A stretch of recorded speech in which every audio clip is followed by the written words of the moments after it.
Love is a dog. I don't know why they refer to it, but love can make you bark like it. The feelings when you meet him, the butterflies it gives when he touches your body. Body quakes, avalanches of feelings, the darkest nights turns into starry one. Love can make you bark like a dog.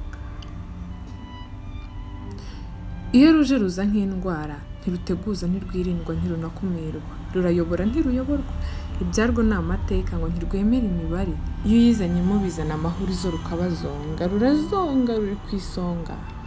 Those who know it better believe it's better than any other sweetest tasting feelings in the universe, but sometimes bitter than the unhealed wound.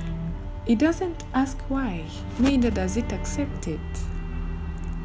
Urukundo ntirugira formule, ntirurebera ku bandi, ntirujya rusa n'urw'abandi, ntiruza nk'urw'abandi, nta nubwo rugenda nk'urw'abandi, ni nk'Imana inzira zarwo ni igihumbi. Let's ignore the fact that it hurts and talk about its best part. Urukundo rukuraza amarondo utari uw'umwuga, urota ukunda wivugisha wisetsa nta n'ikimwaro, mwavugana bikaba ibindi, udutwenge tw'urumenesha, akenshi mutwenga nta n'ikibiteye, ibyiyumviro byarwo ni pasono, ntibisangirwa ntibinafashwa. Uwo bibwiye atabipinza kugira umusazi, utaruzi ntarubwirwa. Njye numva rumeze nk'umwuzure, uwo ufatiranye umubuza umwuka kandi ntiyoga, uwo rufatiranye ruramufunga rukaba nk'ikirunga gitombotse, ikibatsi cyarwo kikazana umwotsi ufunga amaso. Kubona abandi biba nk'inkuru y'ibihuha, ahubwo amaso yasigarana amosozi y'umunezero, akaba nk'iriba ridudubiza buri segonda ridakama. Kimwe cyo nzi ruraryoha, gusa uko ruryoha niko ruryana. Iyo rugiye ntirwijyana, ni nk'umwami rusaba imperekeza, ni nk'umwana rusaba indezo, ni nk'imvura igwa yahita igasiga imbeho igatwara ubushyuhe, ni nk'umutingito rusiga senye, ni nk'isuri rurasakuma maze rugatwara igice kimwe cy'ububiko bwarwo. Rurasahura rugasiga umutima ari umusaka, urusaku rwarwo ruramba mu matwi ya nyirarwo, rugatera umubiri umwiryane. Uko ruryoha ni nako ruryana. Uwiteka Imana yaremye akabihuza kandi bikaba bifitiye isi yose umumaro n'umuryango. Uyu munsi rero mu rusengero rwacu twishimiye Richard ndetse na Jose bagiye gushinga urugo rwabo. Bateye ikirenge mu cyo Adamu na Eva bakoze, maze Imana ibaha umugisha, ibaha n'urubyaro. Rishari, turifuza kukubaza udusubize kandi wemye nk'umugabo, uremera ko Jose akubera umugore?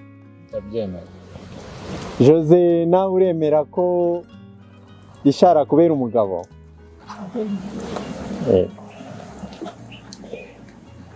Ijambo ry'Imana rero niryo rihuza byose, kuko Uwiteka Imana aramanuka akabana n'abantu bose.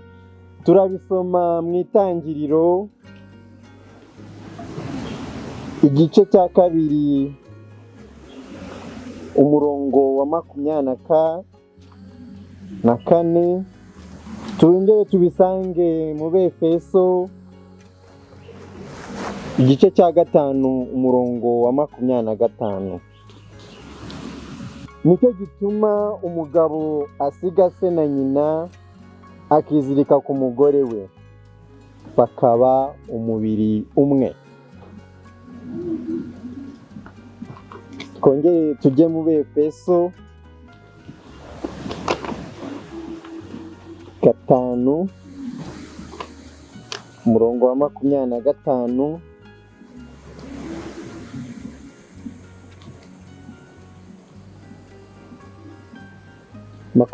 na kane kugeza 25. Nk'uko rero Kiliziya yumvira Kristu, bityo n'abagore ntibajye bumvira abagabo babo muri byose. namwe bagabo nimukunda abagore banyu nk'uko Kristo yakunze kiliziya maze akayitangira. Mwakire neza ijambo ry'Imana. Shima Imana.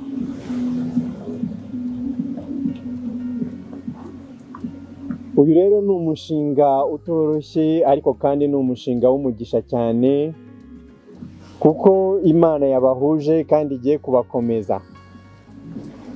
Mugiye kuvuga amasezerano y'abashakanye nk'uko kiliziya ibitegeka. Ndajya mvuga musubiremo.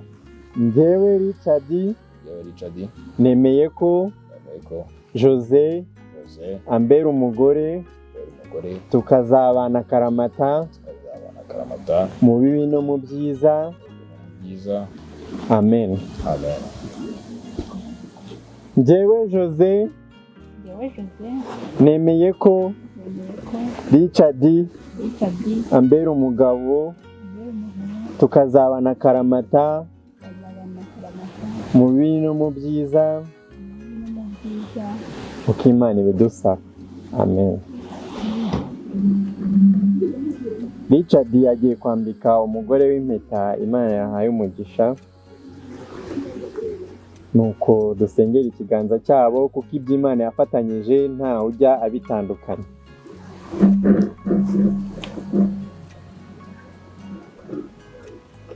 Jose yagiye kwambika Richard impeta y'urukundo nk'ikimenyetso cy'uko bagiye kubana akaramata mu bumwe no mu rukundo nk'urwo Kristo yakunze kiliziya ye.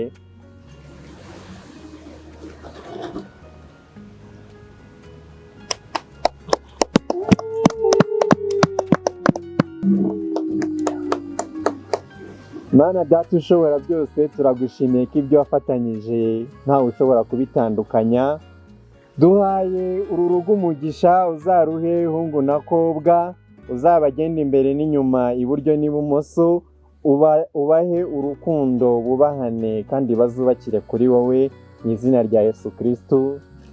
Amen.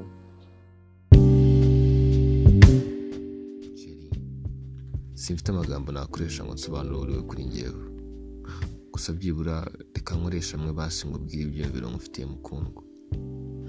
Mu by'ukuri kuva umunsi wa mbere mura nawe njye mbifata nk'igeno cyangwa ibyagombaga kuba hagati yacu njye nawe, kuko umutima wanjye watangiye gutera bidasanzwe, noneho byatangiye gukomera cyane umunsi uvuga mu izina ryanjye ngo Richard bite.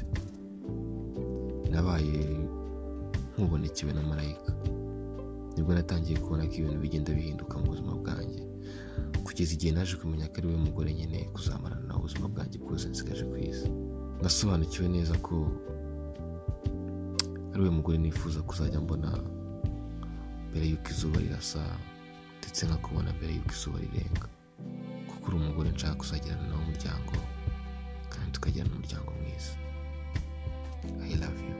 Mbere y'uko mura nawe nahoze ndi umuntu woroheje cyane, nibwiraga ko urukundo ari ibintu biba mu nkuru zanditse, kugeza ubwo natangiye kubona ko izo nkuru ari impamo ndetse ari ibya nyabyo.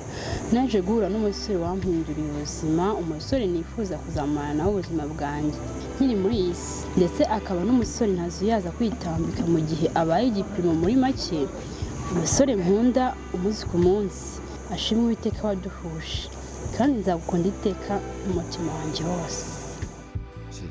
Basi reka nanjye mvuge mukundwa, sibyo? Ese basi wanyemerera ibi bintu tukabigira itangiriro ry'ubuziraherezo? Ndavuga ku buzima bwacu.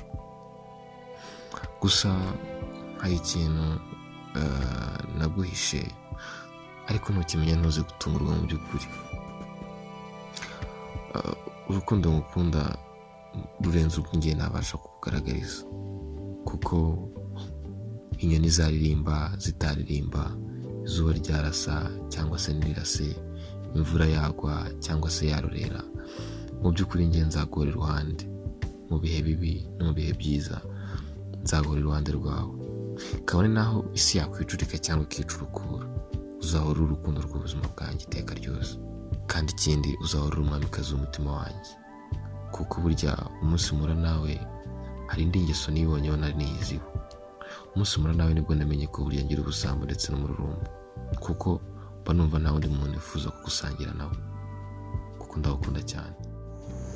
Gabi, reka ibi bizabeho iteka kugeza ku mwuka wacu wa nyuma, ndetse inkuru yacu y'urukundo izahore ari nshya mu matwi yacu, kandi nditeguye kuzamarana nawe ubuzima bwawe bwose ndetse n'ibyo uzanyuramo byose.